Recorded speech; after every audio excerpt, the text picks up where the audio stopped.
యెహోవా కార్యమును అశ్రద్ధగా చేయువాడు శాపగ్రస్తుడగును గాక. రక్తము వాడ్చకుండా ఖడ్గము దూయువాడు శాపగ్రస్తుడగును గాక. హల్లెలూయా. ప్రియులారా, చదవబడిన లేఖనములో ఉన్న మాట, దేవుని వాక్యాన్ని మనము ఇక్కడ చదివిన లేఖనములో నుండి కొన్ని నిమిషాలు ధ్యానం చేద్దాం. మనం ఎప్పుడు మన దేవుని వాక్యాన్ని ఆశీర్వాదము, దీవెన, మేలు, కృప, కనికరము, దయ, వాత్సల్యత, ఈ మాటలే ఎక్కువ సార్లు మన వాక్యాలు వింటాం. మన దేవుడు ఆయన కృప, దయ, ప్రేమ, కనికరము, జాలి, ఆశీర్వాదము, దీవెన, మేలు చేసే చూపే దేవుడు మాత్రమే కాదు కానీ ఆయన ఏ దేవుడు అని అంటే, ఆయన మాట వినకపోతే, ఆయన చెప్పింది సరిగ్గా చేయకపోతే మన మీదకి ఏం తీసుకొస్తాడంట? శాపము తీసుకొస్తాడంట. అది కూడా మనం తెలుసుకోవాలి. అది కూడా మనము మన ప్రభు గురించి మనము తెలుసుకోవాలి. ఎప్పుడు మనము దేవుడు దీవించే దేవుడే, ఆశీర్వదించే దేవుడే, మేలు చేసే దేవుడే, కృప చూపే దేవుడే, కనికరించే దేవుడే, జాలి చూపే దేవుడే, ఈ మాటలే కాదు. ఆయన మాట సరిగా వినకపోతే, ఆయన చెప్పింది సరిగ్గా చేయకపోతే ఆయన మనలను శాపమునకు ఏం చేస్తారంటే అప్పగిస్తాడంట. ఇది వినడానికి చాలా భయంకరంగా ఉంది.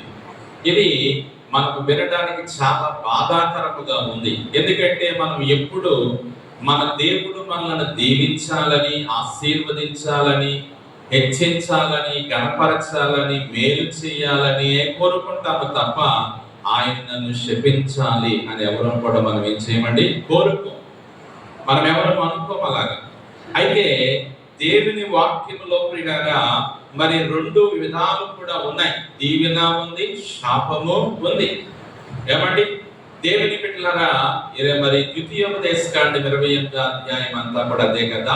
ఆయన మాట వింటే వచ్చే మేలులేంటో రాస్తాడు. మొదట 14 వచనాలు, తర్వాత వచనాలన్నీ కూడా ఏమి రాస్తాడంటే ఆయన మాట వినకపోతే వచ్చేటువంటి శాపముల గురించి రాస్తాడు.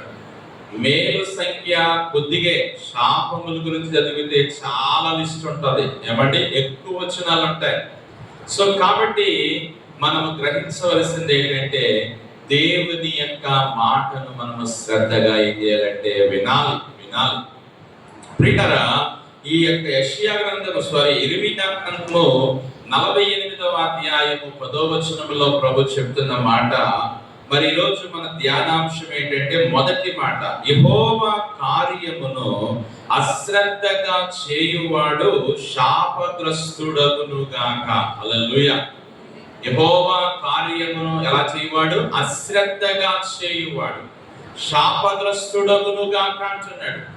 ఈ మాటను ఎప్పుడు, ఏ సందర్భంలో చెప్తున్నాడు అని మనం చూస్తే, అక్కడ ఇర్మీయా గ్రంథం 48 మొదటి వచనంలో అంటాడు, మోయాబును కూర్చున్నది ఇశ్రాయేలు దేవుడు యెహోవా ఇలాగు సెలవిచ్చుచున్నాడు, నెబోకు శ్రమ అది పాడైపోవచ్చున్నది. ఈ మాటలన్నీ చదివితే మనకి అర్థమయ్యేది ఏంటంటే, మోయాబు అనేటువంటి దేశమును గురించి ప్రభు ఈ మాట చెప్తున్నాడు. ఈ మోయాబు అనబడిన దేశం అంట దేవుని యొక్క మాట వినకుండా వారు తమకు తాము గర్వము కలిగి బ్రతుకుతున్నారు. అందుకు మోయాబు దేశము మీదకి దేవుడు తన తీర్పును తీసుకురాబోతున్నాడు. ఆయన తీర్పు విషయంలో మోయాబునకు చేయవలసిందంతా చేయమని ఆయన చెప్తున్నాడు. ఆ మోయాబు దేశం నాశనము చేయండి, ఆ మోయాబు దేశాన్ని నాశనపరచండి అంటున్నాడు. ఎవరైతే ఆ మోయాబు దేశము నాశనము చేయకుండా దేవుని కార్యాన్ని అశ్రద్ధగా చేస్తాడు, వాడు ఏమవుతాడంటే శాపగ్రస్తుడు అవుతాడు. హల్లెలూయా. ప్రియులారా, మనము మన ప్రభు విషయంలో ఒకటి తెలుసుకోవాలి. ఆయన చెయ్యమన్న పని చేయమన్నట్టుగా మనం ఏం చేయాలంటే చేయాలి. దాన్ని మనం మార్చకూడదు. ఇలా చేస్తే బాగుంటది, అలా చేస్తే బాగుంటది అనుకోవడానికి లేదు. దేవుడు ఎలా చెబితే అలా మనం చేయాలి. ఆయన ఏ విధముగా చేయమంటే ఆ విధంగా మనం చేయాలి. ఈ రోజున ఈ వాక్యాన్ని మన మనస్సులో పెట్టుకుని మనం ఆలోచించవలసిన మాట ఏంటంటే, నేను దేవుని కార్యాలన్నీ శ్రద్ధగానే చేస్తున్నానా లేదా? నేను దేవుని పనులన్నీ శ్రద్ధగానే చేస్తున్నానా లేదా? ఏమండి, మన సొంత కార్యాలన్నీ మనం చాలా ఎలా చేస్తాం? శ్రద్ధగా చేసుకుంటాం, ఒళ్ళు దగ్గరెట్టుకొని చేసుకుంటాం, బాధ్యతగా చేసుకుంటాం, చాలా ఏమండి దాని విషయంలో మనం బాధ్యతగా ఉంటాం. కానీ దేవుని కార్యం వచ్చేసరికి మనం ఏం చేస్తామంటే అశ్రద్ధ. చేద్దాంలే, వెళ్దాంలే, ఎద్దాంలే, చూద్దాంలే అని దేవుని కార్యాలు మనం కొన్నిసార్లు ఏం చేస్తామంటే అశ్రద్ధ. మన సొంత కార్యాలైతే చాలా శ్రద్ధగా చేసుకుంటాం. అది ఏదైనా, ఉద్యోగమైనా, వ్యాపారమైనా, ఇంటి పని అయినా, ఏమండి లేకపోతే మరి వేరే వేరే పనులు ఏదైనప్పటికీ, కానీ దేవుని పని వచ్చేసరికి అది చిన్నదైనా పెద్దదైనా, అది ఏ పని అయినా దేవుని పని మనం చాలా సార్లు దాన్ని ఏం చేస్తామంటే అశ్రద్ధ. ఉదాహరణకు మందిరానికి వెళ్ళాలంటే వెళ్దాంలే, ఎప్పుడో కుదిరినప్పుడు, ఖాళీ వచ్చినప్పుడు అన్ని చూసుకుని తీరుబడిగా అన్ని చక్కబెట్టుకుని, ఏమండి అయ్యో ఇదన్నా మందిరానికి వెళ్ళాలి అని ఆతృత పడుతూ, ఆరాటపడుతూ, ఆసక్తి కలిగి త్వరితముగా పనులు చక్కబెట్టుకుని దేవుని సన్నిధికి వెళ్ళాలి అనేటువంటి ఆ యొక్క మనస్సు మనము కలిగి చేస్తున్నామా లేదా? అదే ఉద్యోగం, అదే వ్యాపారం అనుకోకుండా ఎంత అడావిడో, ఒళ్ళో పెట్టిన దళ్ళో పెట్టిన సామాన్లు అలా పారేసి అల్లపచ్చడి చేసేసి మొత్తం ఏమండి గందరగోళం చేసేసి అడావిడి, సమయానికి వెళ్ళకపోతే అక్కడ ఉద్యోగంలో యజమాని ఒప్పుకోడు కదా.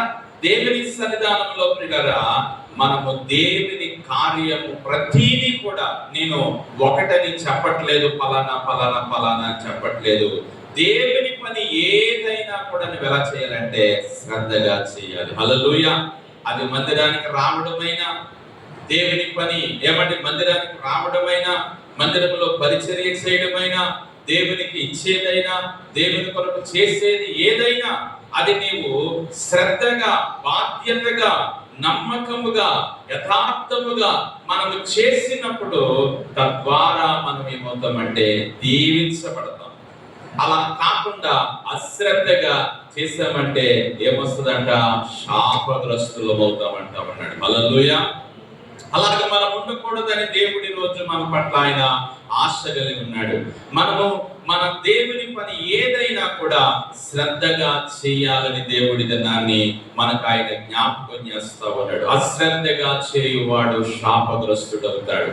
ఈరోజు బైబిల్ గ్రంథంలో అశ్రద్ధగా చేసి శపించబడిన వారు ఎవరు, శ్రద్ధగా చేసి దీవించబడిన వారు ఎవరు అనే విధంగా ఈ రోజు మన వాక్యాన్ని మనము ధ్యానం చేద్దాం. అశ్రద్ధగా చేసి శపించబడిన వారు ఎవరు, శ్రద్ధగా చేసి దీవించబడిన వారు ఎవరో మనము బైబిల్ గ్రంథంలో చాలా మంది భక్తులను చూడొచ్చు. అయితే అందరినీ చూడడానికి సమయం సరిపోదు కాబట్టి మనకున్న సమయంలో మనము ప్రియులారా కొంతమందిని చూద్దాం. మొదటిగా దేవుని కార్యాన్ని అశ్రద్ధగా చేయువారు అనే విషయాన్ని మనం చూద్దాం ప్రియులారా. దేవుని కార్యాన్ని అశ్రద్ధగా చేసి శపించబడినటువంటి వారు ఎవరు అని మనం చూస్తే సౌలు రాజు మనకి కనబడతా ఉన్నాడండి. ఎవరండి? సౌలు రాజు. బైబిల్ గ్రంథంలో సమూయేలు యొక్క గ్రంథము, సమూయేలు మొదటి గ్రంథము 15వ అధ్యాయానికి రండి. సమూయేలు మొదటి గ్రంథము 15వ అధ్యాయంలోనికి వస్తే 15వ అధ్యాయము మొదటి నుండి నేను చదువుతాను, మీరు అందరూ వినండి. సమూయేలు మొదటి గ్రంథము 15వ అధ్యాయం మొదటి వచనము నుండి.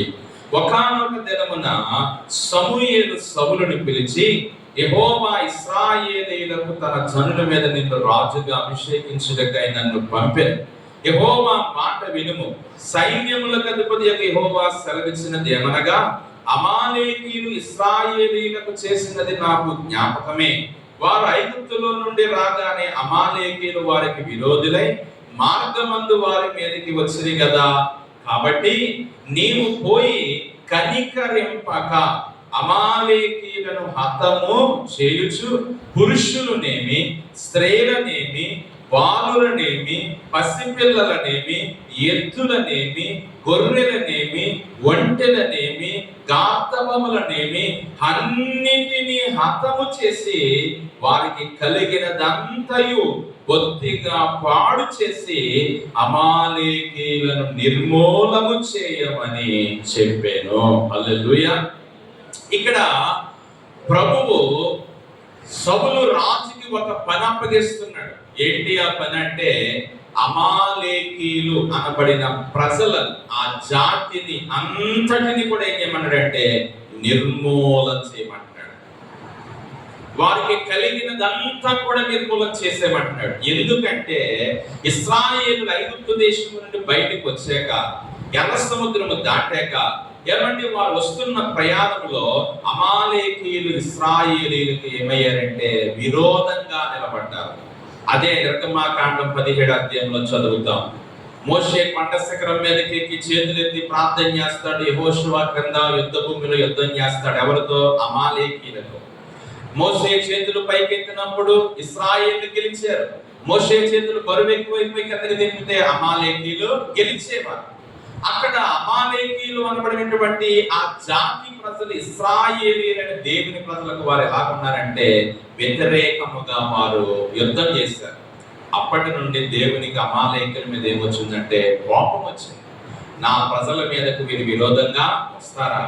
నా ప్రజల మీద విరోధంగా నిలబడతారా అని ప్రభువు అప్పటి నుండి వారిని మనసులో పెట్టుకుని హోల్డ్లో పెట్టి, సౌలు రాజు కాలం వచ్చాక వారి మీద దేవుడు పగ తీర్చుకోవడానికి అన్నట్లుగా ఇప్పుడు సౌలు రాజుతో సమూయేలు అనే ప్రవక్త ద్వారా చెప్తున్నాడు, అమాలేకీయులందరినీ కూడా నువ్వేం చేయాలంటే నాశనము చేయాలి. ఎందుకు నాశనము చేయాలో కారణం చెప్పాడు. అక్కడ చెప్పాడు కదా, చూడండి 2వ వచనంలో, సైన్యములకు అధిపతి యెహోవా సెలవిచ్చినది ఏమనగా, అమాలేకీయులు ఇశ్రాయేలీయులకు చేసినది నాకు జ్ఞాపకమే. వారు ఐగుప్తులో నుండి రాగానే అమాలేకీయులు వారికి విరోధులై మార్గమందు వారి మీదకి వచ్చిరి కదా. హల్లెలూయా. విరోధులై, ఇశ్రాయేలీయులకు విరోధులై వారు వచ్చారు కదా. అందుకు నీవు అమాలేకీయులను అందరినీ కూడా నీవేం చేయాలంటే నిర్మూలము చేయాలి, నాశనము చేయాలి అని ఇక్కడ సౌలుతో ఎవరు చెప్తున్నారు? సమూయేలు చెప్తున్నాడు. ఈ మాట ఎవరి మాట? సమూయేలు మాట కాదు. సమూయేలు ప్రవక్త ద్వారా దేవుడు సౌలుతో చెప్పే మాట. ఎందుకంటే దేవుడు నేరుగా చెప్పడు తన ప్రజలతో, ప్రవక్త ద్వారా, సేవకుని ద్వారా ఆయన ఏం చేస్తారంటే చెప్తాడు. ఇక్కడ ఒక పనిని ఈ యొక్క సౌలు చేతికి దేవుడు అప్పగించాడు. ఇలా చెయ్యి, నీవు అమాలేకీయుల విషయంలో నువ్వు ఇలా చెయ్యి అని అన్నాడు. అప్పుడు ఈయన ఓకే అని ఒప్పుకున్నాడు. ఏమండి, అలాగే ప్రభు అన్నాడు. దేవుని బిడ్డలారా, అక్కడ వాక్యంలో చాలా స్పష్టంగా ప్రభు చెప్పాడు కదా, అమాలేకీయులు నిర్మూలన చేయని వదిలేదు. కానీ 3వ వచనంలో ఏమంటాడు? కాబట్టి నీవు పోయి కనికరింపక అమాలేకీయులను హతము చేయొచ్చు. పురుషులనేమి, చూడండి, స్త్రీలనేమి, బాలులనేమి, పసిపిల్లలనేమి, ఎద్దులనేమి, గొర్రెలనేమి, ఒంటెలనేమి, గాతబములనేమి అన్నిటినీ హతము చేసి వారికి కలిగినదంతయు బొత్తిగా పాడు చేసి అమాలేకీయులను నిర్మూలము చేయమని చెప్పాను. హల్లెలూయా. అమాలేకీయులకు కలిగినది అంతటిని ఏమండి, ఎవ్వరిని కూడా ఏం చేయొద్దన్నాడు? కనికరించద్దన్నాడు. ఎవ్వరిని కూడా ఏం చేయొద్దు? కనికరించద్దు. పురుషులను, స్త్రీలను, బాలులను, పసిపిల్లలను, ఒంటెలను, గాతబములను, ఆవులను, ఎద్దులను అన్నిటినీ కూడా నువ్వేం చేయాలంటే నిర్మూలము చేయాలి అని ప్రభు చెప్పాడు. ఒక పనిని దేవుడు ఇక్కడ సౌలుకి ఏం చేశాడంటే అప్పగించాడు. ఇదే నువ్వు చేయవలసిన పని అని చెప్పాడు. అయితే ఈ సౌలు రాజు చేసిన పని ఏంటంటే, ఆయన అమాలేకీయులను హతము చేశాడు, కానీ ప్రభు చెప్పినట్టుగా చేయలేదు. అమాలేకీయులను ఆయన ఏం చేశాడంటే హతము చేశాడు, కానీ ప్రభువు చెప్పినట్టుగా అతడు చేయలేదు అనే విషయాన్ని ఇక్కడ మనము జ్ఞాపకం చేసుకోవలసినటువంటి వారమై ఉన్నాము ప్రియులారా. చూడండి, బైబిల్ గ్రంథంలో అదే సమూయేలు మొదటి గ్రంథము 15వ అధ్యాయంలోనికి మనం వచ్చినట్లయితే ప్రియులారా, చూడండి వాక్యం ఇలాగున సెలవిస్తా ఉన్నది. వాక్య లేఖనంలో మనం చూసినట్లయితే సమూయేలు మొదటి గ్రంథంలోనికి మనం వచ్చినప్పుడు ఆ 15వ అధ్యాయంలో ప్రియమైన దేవుని బిడ్డలారా 9వ వచనం చదువుతామండి.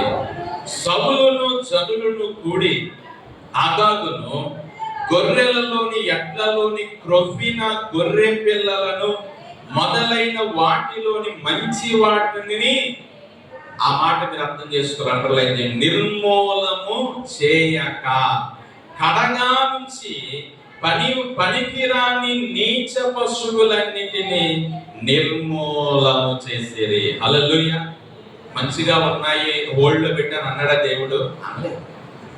పశువుల్లో మంచిగా ఉన్న వాటిని, క్రొవ్విన వాటిని కొంచెం దాయి ప్రక్కనెట్టు సపరేట్ చేయి, అవి మనకి బలికి ఉపయోగపడతాయి, అవి మనకి తర్వాత వాటిని మనం వండుకొని కూర వండుకుందామని అన్న దేవుడు చెప్పాడా? అన్నిటిని ఏం చేయమన్నాడు? నిర్మూలన చేయి అన్నాడు. కానీ ఈ సౌలు రాజు ఏం చేశాడంటే కొన్ని మంచి వాటిని ఏం చేశాడంట? పక్కనెట్టాడంట. ఏమండి? వాటిని నిర్మూలన చేయకుండా, వాటిని చంపకుండా, వాటిని నాశనం చేయకుండా, వాటిని కొంచెం పక్కనెట్టాడంట. ఏ ఉద్దేశంతో పక్కనెట్టాడంటే దేవునికి బలి అర్పించడానికి ఈ పశువులు బాగా ఉపయోగపడతాయనే ఉద్దేశంతో పెట్టాడంట. పైన వచనాల్లో ప్రభు ఏమన్నా చెప్పాడు అలాగా? నా బలికి ఉపయోగపడే పశువులు పక్కనెట్టు, మంచిగా ఉన్న వాటిని పక్కనెట్టు, బాగలేని వాటిని నువ్వు చంపే అని ప్రభు చెప్పాడు? ఆయనకి చెప్పలేదే. ఆయన ఏం చెప్పాడు? అమాలేకీలకు సంబంధించినంత నువ్వేం చేయాలి? నిర్మూలన చేయమన్నాడు. అది ఆయన చేయవలసిన పని. అంతేగాని అందులో మరి వేరుపరిచే పని దేవుడేమి అతనికి చెప్పలేదు. కానీ సౌలు దేవుని మాట వినకుండా, ప్రభువు చెప్పినట్టు చేయకుండా, అతడు తన సొంత ఆలోచన ఉపయోగించి, తన సొంత ఆలోచనను తీసుకొచ్చి అక్కడ దేవుని కార్యాన్ని చేస్తా ఉన్నాడు. హల్లెలూయా. అదే అశ్రద్ధగా చేయడము అంటే. హల్లెలూయా. అదే ఏంటండి? అశ్రద్ధగా చేయడం. ప్రభువు చెప్పింది చెప్పినట్టుగా చెయ్యాలి నీవు. సేవకుడు చెప్పింది చెప్పినట్టుగా చెయ్యాలి నీవు. దేవుని వాక్యము చెప్పింది చెప్పినట్టుగా చెయ్యాలి మనం తప్ప మన సొంత ఆలోచనలను మనం దానికి ఏం చేయకూడదంటే కలపకూడదు. బైబిల్ గ్రంథములో అంటాడు, ఈ గ్రంథములో ఉన్న వాటిని దేన్ని మనం దానికి ఏం చేయకూడదంట? కలపకూడదు. దానిలో ఉన్న దాన్ని దేన్ని తీసేయకూడదు. అలా కలిపిన తీసేసిన ఈ గ్రంథములో రాయబడిన రోగములన్నీ మనకు వస్తాయని ప్రభు చెప్పాడు. హల్లెలూయా. సో కాబట్టి పిల్లరా, ఎప్పుడైతే సౌలు ఆయన దేవుని పని అశ్రద్ధగా చేశాడో అప్పుడు వచ్చేసాడు ప్రవక్త. ఎవరో? సమూయేలు వచ్చాడు. సమూయేలు వచ్చి సౌలుతో అంటాడు, సౌలు సౌలు ఏంటి నువ్వేం చేస్తావు? నేను చెప్పింది ఏంటి? నువ్వు చేసిందేంటి? నేను చేయమన్నదేంటి? నువ్వు చేసిందేంటి? ప్రభు చెప్పిందేంటి? నువ్వు చేసిందేంటి అని సమూయేలు పిల్లరా సౌలుతో మాట్లాడడం మొదలెట్టాడు. 10వ వచనం నుండి చదువుదాం. అప్పుడు యెహోవా వాక్కు సమూయేలునకు ప్రత్యక్షమై ఇలాగు సెలవిచ్చెను, సౌలు నన్ను అనుసరింపక వెనుక తీసి నా ఆజ్ఞలను గైకొనకపోయెను గనుక అతన్ని రాజుగా నిర్ణయించినందుకు నేను పశ్చాత్తాపపడుచున్నాను. అందుకు సమూయేలు కోపావేశుడై రాత్రి అంతా యెహోవాకు మొరపెట్టుచుండెను. ఉదయమున సమూయేలు లేచి సౌలును ఎదుర్కొనుటకు పోగా కర్మేలునకు అక్కడ జయసూచకమైన శిలను నిలిపి తిరిగి గిల్గాలునకు పోయినన్న సమాచారము వినెను. తరువాత అతడు సౌలు వద్దకు రాగా, సౌలు యెహోవా వలన నీ ఆశీర్వాదము కలుగునుగాక, యెహోవా ఆజ్ఞను నేను నెరవేర్చిందిని అనగా, సమూయేలు అలాగైతే నాకు వినబడుచున్న గొర్రెల అరుపులను ఎడ్ల రంకెలను ఎక్కడవి అని అడిగెను. అందుకు సౌలు, అమాలేకీయుల యొద్ద నుండి జనులు వీటిని తీసుకుని వచ్చిరి. నీ దేవుడని యెహోవాకు బలి అర్పించుటకు జనులు గొర్రెలలోను ఎడ్లలోను మంచి వాటిని వండనిచ్చిరి, మిగిలిన వాటన్నిటిని మేము నిర్మూలము చేసితిమి అనగా. హల్లెలూయా. చూసారా ఏమంటున్నాడు సౌలు సమూయేలుతో? నేను దేవుని ఆజ్ఞ నెరవేర్చేసాను అంటున్నాడు. దేవుడు చెప్పింది చెప్పినట్టుగా చేసేసాను అంటున్నాడు సౌలు. అప్పుడు సమూయేలు అడుగుతున్నాడు, అలాగైతే ఈ రంకెలేంటి, అరుపులేంటి? ఏమండి, అమాలేకీయులలో పిల్లరా మంచి ఎడ్లను ఏం చేశాడు సౌలు? వెనకాల కట్టేశాడు. అవేమో ఏం చేస్తున్నాయి? అరిసేస్తున్నాయి, రంకెలేసేస్తున్నాయి. మనం కూడా అప్పుడప్పుడు మేకలు చేస్తూ ఉంటాం ఏ టైడానికి, లేదండి ఏదన్నా కూడడానికి, ఫంక్షన్లకి. ఆ మేకలను గొర్రెపోతులు తెచ్చేసి అక్కడ కట్టామో తెగలుగుతూ ఉంటుంటాయి. ఎందుకంటే ఊరు నుంచి తీసుకొచ్చేసాం, వాళ్ళ కాపర్ కనబడతలేదు అట్లకి, మంద కనబడతలేదు అట్లకి. ఏమండి, ఈ రెండే ప్రత్యేకమైపోయినాయి. ఈ రెండు ప్రత్యేకమైపోయినాయి కాబట్టి తెగలుగుతూ ఉంటుంటాయి. ప్రియులారా, అలాగా ఇక్కడ ఈ సౌలు అమాలేకీయులలో కొన్ని గొర్రెలను, కొన్ని ఆ యొక్క ఎడ్లను అతను దాచాడు, మంచి వాటిని. ఎందుకు దాచాడంటే దేవునికి బలి అర్పించడానికి. అది దేవునికి నచ్చలేదు. హల్లెలూయా, దేవునికి అది నచ్చలేదు. అమాలేకీయులకు కలిగినదంతా ఏమన్నాడు? నిర్మూలన చేయనివ్వు అంటేనేమో అందులో కొన్ని మంచి వాటిని ఏం చేసావు? దాచిపెట్టావు. నువ్వు వాటిని సపరేట్ చేస్తావు. అమాలేకీయులకు సంబంధించిన వాటిని కొన్ని దాచావు. అది దేవునికి చాలా ఏం తీసుకొచ్చిందంటే కోపం తీసుకొచ్చింది. ఏమంటే ప్రియులారా, ఇదన్నా ఆలోచన చేసినట్లయితే ఇక్కడ వాక్యంలోని ఒక మాట సౌలు అంటున్నాడు సమూయేలుతో. ఏమంటున్నాడు అని అంటే నేను చదువుతున్నాను 15లో. అందుకు సౌలు, అమాలేకీయుల యొద్ద నుండి జనులు వీటిని తీసుకుని వచ్చిరి. నీ దేవుడైన యెహోవాకు బలులర్పించుటకు జనులు గొర్రెలలోను ఎడ్లలోను మంచి వాటిని వండనిచ్చిరి. మిగిలిన వాటన్నిటిని మేము నిర్మూలము చేసితిమి అనగా, అప్పుడు సమూయేలు ఏమన్నాడు? 16వ వచనంలో, సమూయేలు, నీవు మాటలాడ పని లేదు. యెహోవా రాత్రి నాతో సెలవిచ్చిన మాట నీకు తెలియజేతును వినమని సౌలుతో అనగా, సౌలు చెప్పమని. అందుకు సమూయేలు, నీ దృష్టికి నీవు అల్పుడుగా ఉన్నప్పుడు నిన్ను ఇశ్రాయేలుకు గోత్రంలో శిరస్సు అయితివి. యెహోవా నిన్ను ఇశ్రాయేలు మీద రాజుగా అభిషేకించెను. మరియు యెహోవా నిన్ను సాగనంపి నీవు పోయి పాపాత్ములైన అమాలేకులు నిర్మూలము చేయుము, వారు లయమగు వరకు వారితో యుద్ధము చేయమని సెలవీయగా, నీవు ఎందుచేత యెహోవా మాట వినక దోపుడు మీద ఎగబడి ఆయన దృష్టికి కీడు చేసితివి అనేను. హల్లెలూయా. పాపాత్ములైన అమాలేకీయులను నువ్వేం చేయమన్నాడు దేవుడు? నిర్మూలన చెయ్యనంటే నువ్వెందుకు అలాగ చేస్తావు? దేవుని మాట చెప్పింది చెప్పినట్టుగా నీవు చేయలేదు. ఆయన పని నువ్వు శ్రద్ధగా చేయలేదు. ఆయన పని నీవు ఆ బాధ్యతగా చేయలేదు. ఆయన చెప్పింది ఒకటి, నీవు చేసింది ఒకటి. ప్రియులారా, ఇందులో చాలా ఆత్మీయ అర్థం ఉంది, మనము పట్టుకోవాలి, గ్రహించాలి. మన జీవితంలో దేవుడు మనకు చెప్పిన పని మనము చెప్పినట్టుగా చేయాలి. ఆయన పనిని మనం ఏది కూడా మన సొంత జ్ఞాన ప్రకారం, మన సొంత ఆలోచన ప్రకారం చేయడానికి దేవుడు మనకు అవకాశము ఇవ్వలేదు. ఆయన ఏలాగు చెబితే అలాగ చేయాలి. ఆయన ఏది చేయమంటే అది చేయాలి. ఆయన పనిని మనము ఆయనకి ఇష్టమైనట్టుగా మనం చేయాలి తప్ప మనకు నచ్చినట్టుగా కాదండి. మనం ఎప్పుడు కూడా దేవుని పని ఎలా చేద్దామంటే మనకి నచ్చినట్టుగా, మనకు వీలైనట్లుగా, మనకి కుదిరినట్లుగా, ఏమంటే మనకి కావలసినట్టుగా చేసుకుంటాం. అదే మన జీవితంలో ఏం తీసుకొస్తుందంటే శాపం తీసుకొస్తుంది. అదే మన జీవితంలో మనల్ని శపితపరుస్తుంది. కానీ దేవుని పిల్లల వాక్యం ఏం చెప్తుందంటే ఆయన పనిని మనం ఆయన చెప్పిన విధానంలో మనము చేయాలి. అప్పుడు మనము దీవించబడతాం. ఇదిగో సౌలు మనకు ఒక ఉదాహరణగా కనబడుతున్నాడు. అమాలేకీయులను నిర్మూలన చేయని ప్రభు చెప్తే అమాలేకీయుల విషయంలో సౌలు ప్రభు చెప్పినట్టుగా చేయలేదు. అందుకు దేవుడు సౌలుని ఏం చేశాడంటే, అతడు ఇశ్రాయేలీయుల మీద రాజుగా ఉండకుండా ఏం చేశాడంటే తీసేశాడు. శాపం వచ్చేసింది కదా, శాపగ్రస్తుడు అయిపోయాడు కదా. ఎందుకు అయిపోయాడు శాపగ్రస్తుడు అంటే ప్రభువు చెప్పినది చెప్పినట్టుగా అతడు చేయలేదు. ప్రభు చెప్పింది చెప్పినట్టుగా చేయలేదు. అక్కడ వాక్యంలో మనం చూసినట్లయితే చూడండి, దేవుని వాక్యంలో ప్రియమైన దేవుని బిడ్డలారా 23వ వచనములో మనము 24వ వచనం 23 చదువుదాం. తిరుగుబాటు చేయుట శోధి చెప్పుటయను పాపముతో సమానము, మూర్ఖతను అగపరచుట మాయా విగ్రహమ గృహదేవతలను పూజించుటతో సమానము.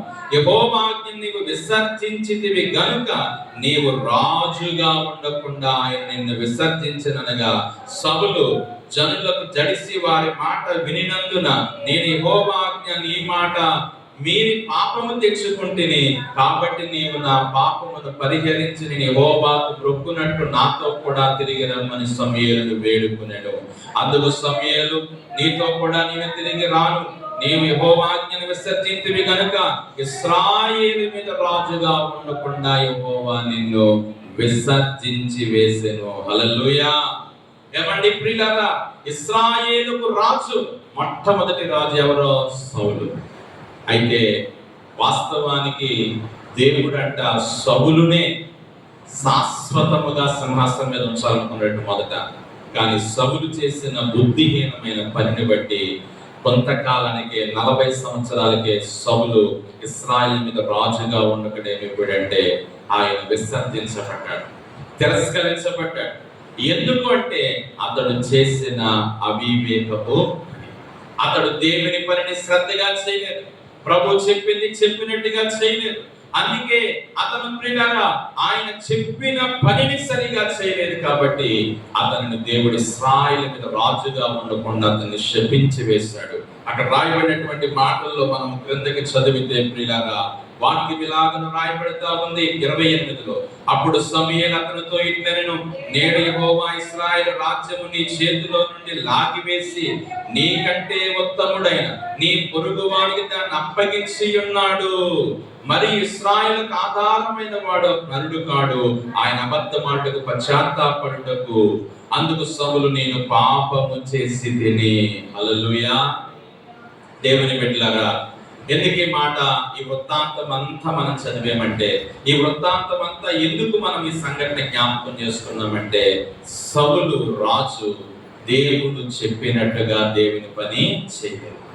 యెహోవా కార్యమును అశ్రద్ధగా చేయువాడు శాపగ్రస్తుడు. ఈ రోజున దేవుడి మాటను మనకి జ్ఞాపకం చేస్తున్నాడు అని అంటే ఎందుకో తెలుసా? మనం కూడా ఆయన కార్యాలు అశ్రద్ధగా చేస్తున్నామేమో. మనం కూడా కొన్నిసార్లు దేవుని కార్యాలు అశ్రద్ధగా చేస్తున్నామేమో. ప్రభు చెప్పిన పని చెప్పినట్టుగా చేయకుండా, ప్రభు పని చేయవలసిన విధానంలో చేయకుండా.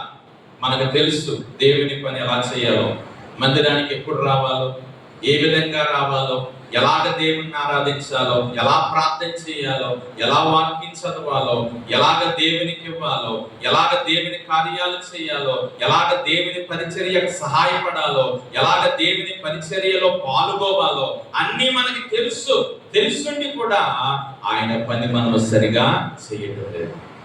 అలాగ చెయ్యలేని స్థితిలో ఒకవేళ మనం ఉంటే, ప్రభువా నన్ను క్షమించు నాయనా, నా మీదకి ఏ శాపము రాకుండా నీ పని నేను శ్రద్ధగా చేసేటువంటి జ్ఞానము నాకు ఈ ప్రభు అని అడగాలి. హల్లెలూయా.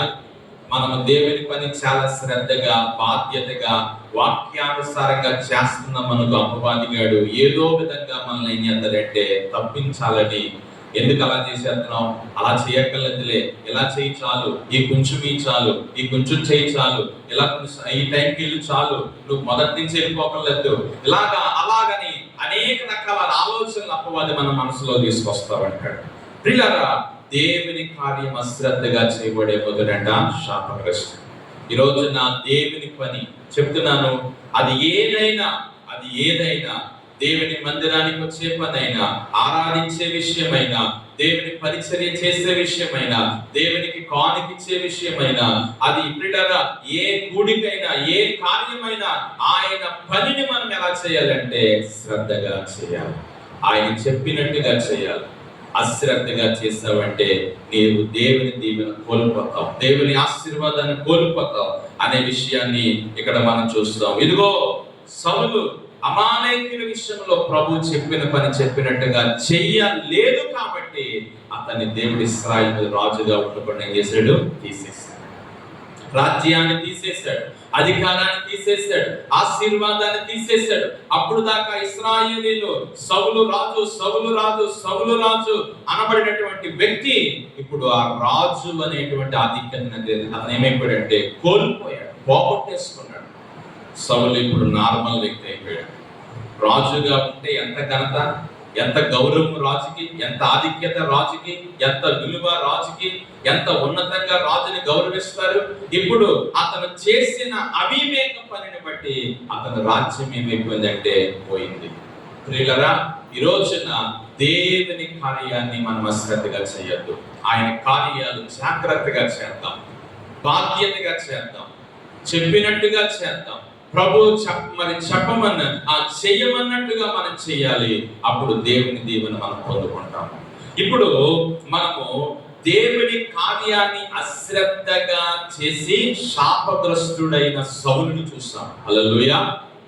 ఇప్పుడు రెండోది, దేవుని కార్యాన్ని శ్రద్ధగా చేసి దీవించబడిన వారిని చూద్దాం. హల్లెలూయా. ఏమండి, మరి దేవుని కార్యాన్ని చెప్పింది చెప్పినట్టుగా చేసి దీవించబడినటువంటి వారు కూడా బైబిల్లో చాలా మంది మనకి ఉన్నారు. ఏమండి, అనేక మంది మనకి కనబడతారు. అందులో మనము దేవుని వాక్యాన్ని మనం చూద్దాం. ప్రియులారా, పరిశుద్ధ లేఖనములోని వాక్యములో మనకు బాగా పరిచయమైన వ్యక్తే అబ్రహామును గురించి మనం చదువుదాం. అబ్రహామును గురించి మనం చూస్తే అబ్రహాము మనకి ఎలా కనబడతాడంటే ప్రభువు చెప్పిన పనిని ఆయన చెప్పినట్టుగా చేశాడు. ఆదికాండం 22వ అధ్యాయం మొదటి నుండి చదువుదాం. జరిగిన తరువాత అబ్రహామును పరిశోధించింది. ఎట్లనగా ఆయన అబ్రహామును పిలిచి చెప్తాము ప్రభువా నేను. అప్పుడు ఆయన నీకొక్కడైన నీ కుమారుణ్ణి అనగా నీవు ప్రేమించి ఇస్సాకును తీసుకుని మోరియా దేశమునకు వెళ్ళి అక్కడ నేను నీతో చెప్పబోవు పర్వతములలో ఒక దాని మీద దహన బలిగా అర్పించమని చెప్పాను. హల్లెలూయా. ఇక్కడ అబ్రహామునకు దేవుడు ఒక పని చెప్తున్నాడు. ఏంటా పని అంటే, నీ కుమారుడైన ఇస్సాకుని అనగా నీవు ప్రేమించే ఇస్సాకుని మోరియా దేశమునకు వెళ్ళి అక్కడ నేను చెప్పబోవు ఒక పర్వతం మీద ఎక్కినివా ఇస్సాకును నాకు దేవునికి ఏమి ఇవ్వాలి? బలి ఇవ్వాలి. ఇప్పుడు అదే సిచ్యువేషన్ లో మనం ఉంటే ఎన్ని మాటలు ప్రభు నందుమో. అసలు బలి అడగడమేటి ప్రభు, నీ మనసేటి ప్రభు, నువ్వు అసలు దేవుడివేనా అని అడుగుతాం మనం. తర్వాత స్టెప్ ఏంటంటే, బలి ఇమ్మన్నాడు దేవుడు, బలి ఇమ్మన్నా దేవుడు ఎక్కడేమంటున్నాడు? అక్కడేమంటలేదు, మోరియా దేశానికి వెళ్ళమంటున్నాడు. ఇది రెండో విషయం. మళ్ళా ఎక్కడికి వెళ్ళాలి? మోరియా దేశము. అది 3 దినములంతా ప్రయాణము కలిగిన దేశం. అబ్రహాము ఉన్న ప్రాంతం నుండి మోరియా దేశానికి ఎన్ని దినాలు? 3 దినాలు ప్రయాణం. ప్రియులారా, అయితే ఇప్పుడు మోరియా దేశానికి వెళ్ళి నేల మీద కాదు, కింద మంటలేదు, నేను చెప్పబోయే ఒక పర్వతం మీదకి ఎక్కి నువ్వు దేవునికి బలి ఇవ్వాలి. అది కూడా ఎలా ఉందో చూడండి. ఆలోచన చేస్తే ఈ విషయాలన్నిటిలో అబ్రహాం ఏం చేశాడంటే ప్రభువు చెప్పినట్టుగా చేశాడు. హల్లెలూయా. అక్కడ బైబిల్ గ్రంథంలో మనం చూసినట్లయితే వాక్యం అంటా ఉంది 3వ వచనంలో, తెల్లవారినప్పుడు అబ్రహాము లేచి తన గాడిదకు గంత కట్టి తన పనివాళ్ళు ఇద్దరు తన కుమారుడు ఇస్సాకును వెంట పెట్టుకుని దహన బలి కొరకు కట్టెలు చీల్చి లేచి దేవుడు తనతో చెప్పిన చోటికి వెళ్ళెను. 3వ నాడు అబ్రహాము కదలెత్తి దూరము నుండి ఆ చోటు చూచి, హల్లెలూయా, అబ్రహాము ఇంటి నుండి మోరియా దేశానికి ఎంత దూరం? 3 దినాల ప్రయాణం. మధ్యలో ఎక్కడ అబ్రహాం మనసు మారలేదు. ఏమండి, మనకి అరగంట ప్రయాణం మన ఇంటి దగ్గర నుంచి మందిరానికి ఎన్నిసార్లు ఎన్ని ఆలోచన చేద్దాము. ఎంత దూరం వెళ్ళడం అవసరం అంటావా? ఇప్పుడు ఎట్లా వెళ్ళడం అవసరం అంటావా? అయ్యా ఆరాధనకి వెళ్ళకపోతే ఏమన్నా పర్లేదంటావా? మన ప్రయాణం ఎంత దూరం? మన కుటుంబం నుండి మన ఇంటి దగ్గరికి రావడానికి మనం ఈ డిస్టెన్సే రాలేకపోతున్నాం. 3 దినాలంత ప్రయాణ దూరం అబ్రహాము వెళ్ళాడు దేవుడి కోసం. హల్లెలూయా. ప్రియులారా, ఆలోచన చేయండి. దేవుని సన్నిధిలో ఈ దినాన్ని మనం గమనించాలి. చాలా సార్లు కొంతమంది అనుకుంటారు, గుడికి వెళ్తేనా దేవుడా? గుళ్ళో ఉండాలి, దేవుడు గుండెల్లో ఉండాలి. ఇలాంటి పెద్ద పెద్ద మాటలు చాలా మంది అంటూ ఉంటారు కదా. నిజంగా దేవుడు గుండెల్లో ఉంటే దేవుడు నిన్ను ఇంట్లో ఉండమంటాడు. ఎక్కడికి వెళ్ళమంటాడు? గుళ్ళోకి వెళ్ళమంటాడు.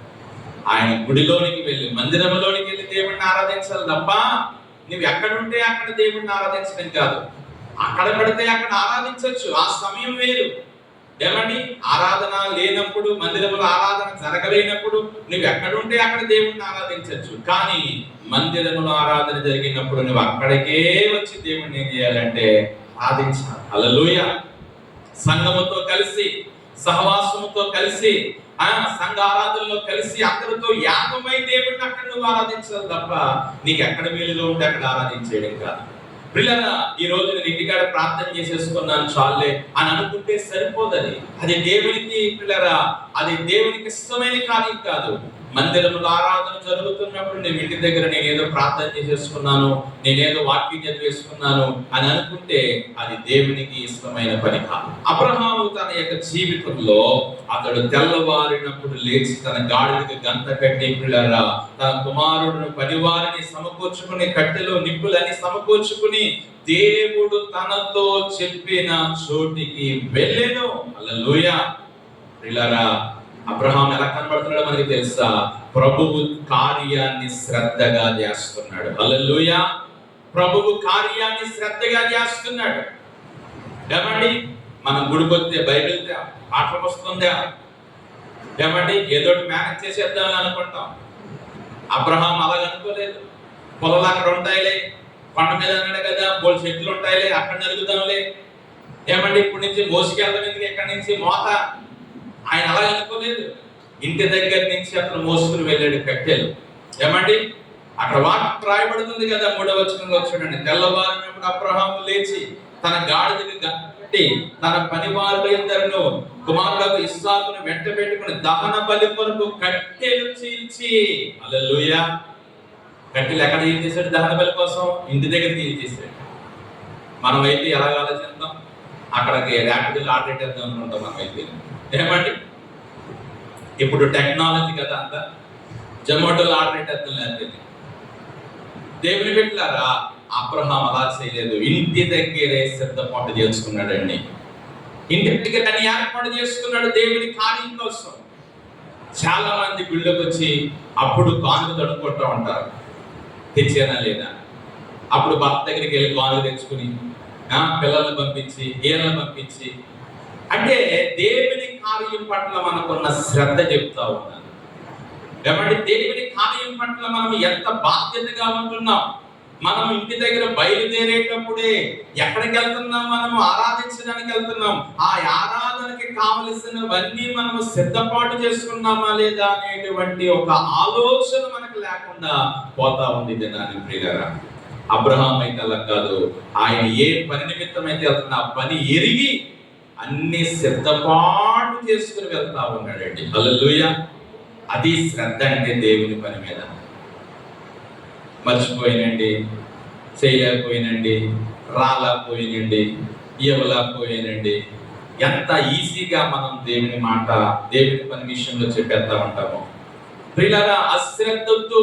దేవుని పనులు అశ్రద్ధొద్దు. దేవుని పనిని మనము శ్రద్ధగా చేయాలి. అబ్రహాం మనకి ఇక్కడ చాలా పాఠాలు నేర్పిస్తా ఉన్నాడు. ఆయన ప్రభువు చెప్పినట్టుగా చేస్తా ఉన్నాడు. ఎక్కడ కాంప్రమైజ్ అవ్వట్లేదు, ఎక్కడ రాజీ పడటం లేదు, ఎక్కడ అయ్య బాబు అంత దూరం నేను వెళ్ళలేను ప్రభువా, ఏమండి ఇక్కడి నుంచి కట్టు మోసుకెళ్ళాలంటే అవదు నాయనా, ఏమండి అబ్రహాం ఈ మాటలు చెప్పట్లేదు.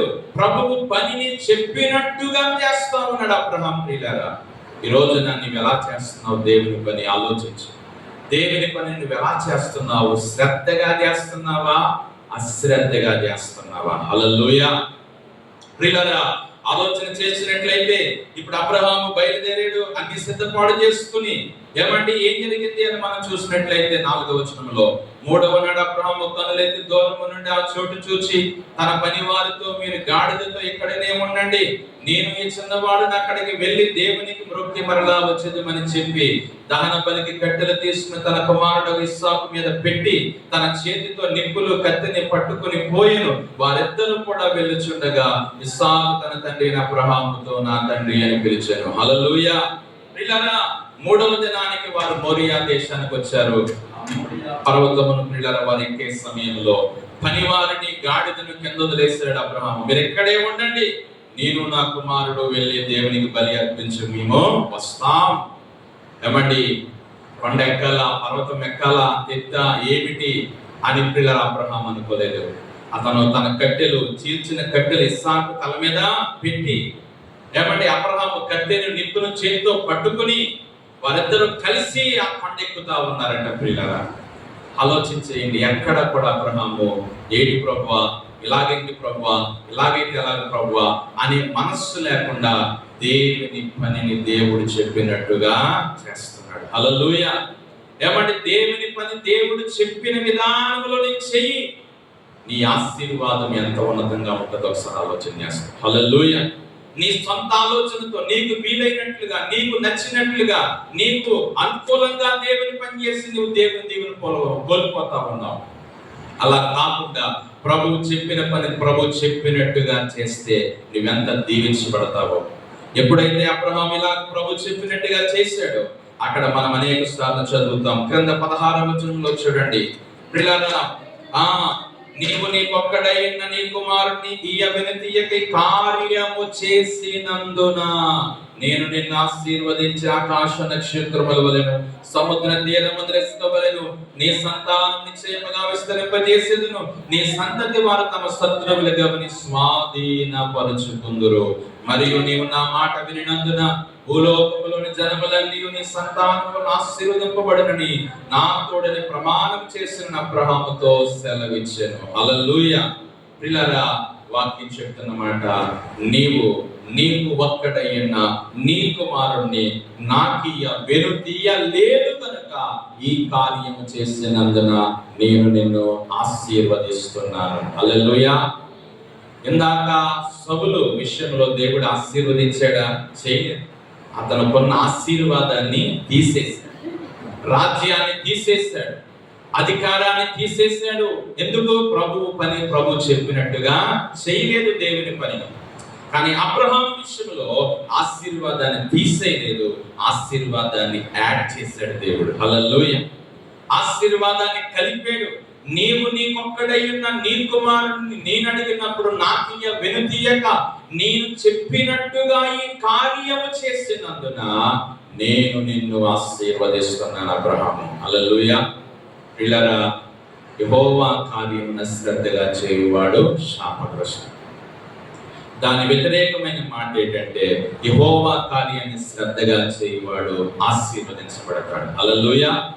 ఏమంటే 2 విషయాలను ఈ యొక్క మధ్యాహ్న కాల సమయంలో ప్రభు మన ముందు పెట్టాడు. ఏది నీకు కావాలి, ఏది నీవు ఎంచుకుంటావు? దేవుని కార్యాన్ని అశ్రద్ధగా చేసి శాపగ్రస్తుడు అవుతావా? దేవుని కార్యాన్ని శ్రద్ధగా చేసి నీవు దీవించబడతావా, ఆశీర్వదించబడతావా అని ప్రభు నిన్ను అడుగుతున్నాడు. కాబట్టి ఒకవేళ ఇంతవరకు దేవుని కార్యాలు అశ్రద్ధగా, నిర్లక్ష్యంగా చేసామేమో, మనకి నచ్చినట్లుగా, మనకు అనుకూలంగా ఉన్నట్లుగా, మనకు వీలైనట్లుగా, మనకి తోచినట్టుగా సౌలులాగా చేసామేమో, అలా చేయొద్దు. అబ్రహాములాగా చేద్దాం. అబ్రహాం ఎలా చేశాడంటే ప్రభువు చెప్పిన పని చెప్పినట్టుగా చేశాడు, అందుకే దీవించబడ్డాడు. ఈ రోజున ఏ దేవుని పని ఏదైనా, ఈ మాట జ్ఞాపకం పెట్టుకోండి, ఏ పని అండి, ఏ విషయంలో రండి అని అడగద్దు. అది ఏ పనైనా, అది ఎంత చిన్న పనైనా, ఎంత పెద్ద పనైనా, అది ఆరాధనైనా, అది పరిచర్య అయినా, దేవునికి ఇచ్చేదైనా, అది కూటమైనా, అది ఏ కార్యమైనా, దేవుని పనిని మనం ప్రభు చెప్పినట్టుగా మనము చేయాలి. అలా చేసినప్పుడు మనం అబ్రహాములాగా దీవించబడతాం. అట్టి దీవెనకు దేవుడు మనల్ని పాత్రులుగా, యోగ్యులుగా చేయును గాక. ఆమేన్. ప్రార్థన చేసుకుందాం.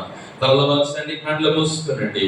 ఈ మధ్యాహ్న కాల సమయంలో ఒక క్లుప్త వర్తమానాన్ని మనం విన్నాం. ప్రభువా, మాకు అర్థమయ్యే రీతిలో ఒక చక్కటి మాట ఈరోజు మాకు చెప్పారు. మీకు వందనాలు. ప్రార్థన చేయండి అందరూ.